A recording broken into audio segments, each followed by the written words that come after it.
HHO is truly remarkable and commercially viable for many industries. Some of the applications for the HHO gas, one of them being aluminum fusion, where we can actually fuse various metals together. Another application is in the brazing arena, where we use one gas where they're normally using two gases. We get a stronger braze, we get it faster, and it's all done with one gas. In steel cutting, this is from a Triton submarine. Very, very high alloy steel. We cut this 30% faster. We cut it with a number 4 tip where they normally take a number 10, so we use less gas. This is HY100 steel, and we got very little hydrogen embrittlement. This is a standard piece of carbon steel. As you can see, it's rusty. We took this piece in 2001. We ran our gas across the surface, and normally in Florida, steel starts oxidizing in the first 24 hours. We don't know how long this is going to last, but it's been years. We've had this piece submerged underwater, still no oxidation. HHO has proven itself to be an enabling technology in any industry requiring welding, cutting, soldering, fusing, or heating. My first opportunity to work with the HHO gas was about 9 months ago in the offices of the Hydrogen Technology Company. And the end result was unbelievable. Joseph Spencer, an artist in the Tampa Bay area, has nearly 40 years of experience in glass and enamel. HHO gas, the color difference is unbelievable in the fact that with HHO, it's beautifully crystal clear, whereas with propane or acetylene, you end up with a gray, muddy look, which apparently is from the gas itself.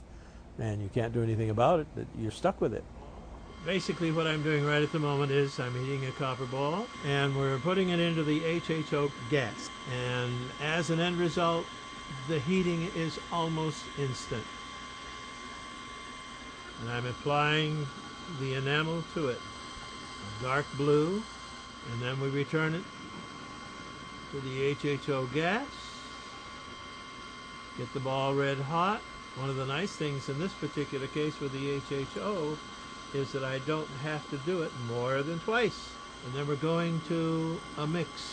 This mix is a combination of clear and white enamel.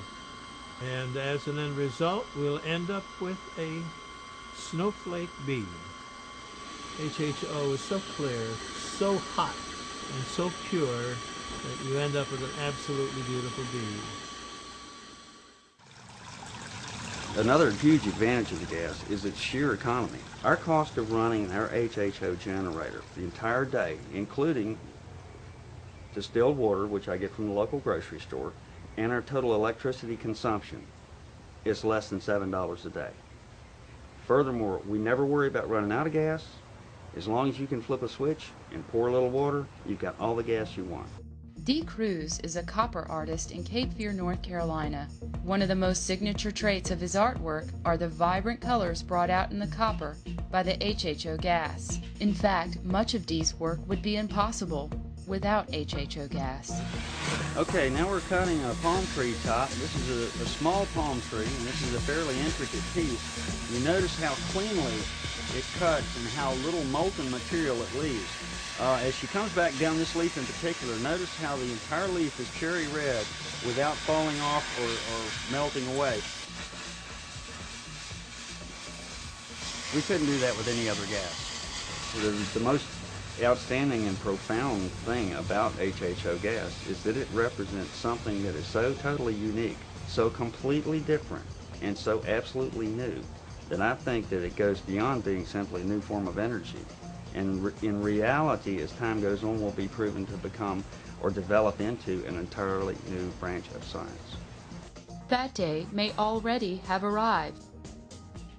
HHO's ability to bond with gaseous fuels and liquid fuels, such as diesel and gasoline, not only improves their thermal content, but the environmental quality of their exhaust as well.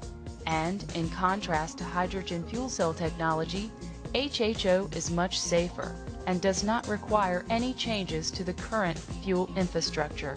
Plus, HHO is available today and can be retrofitted to any car currently on the road. This is our latest hydrogen on-demand vehicle.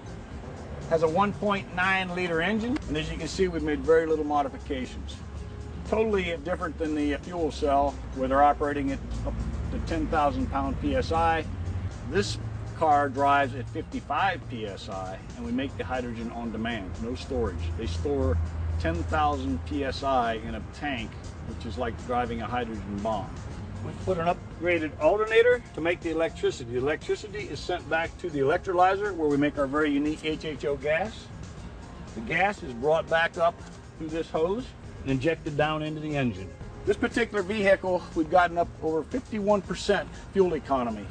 The exhaust on this car has had no modifications. It still has the original catalytic converter.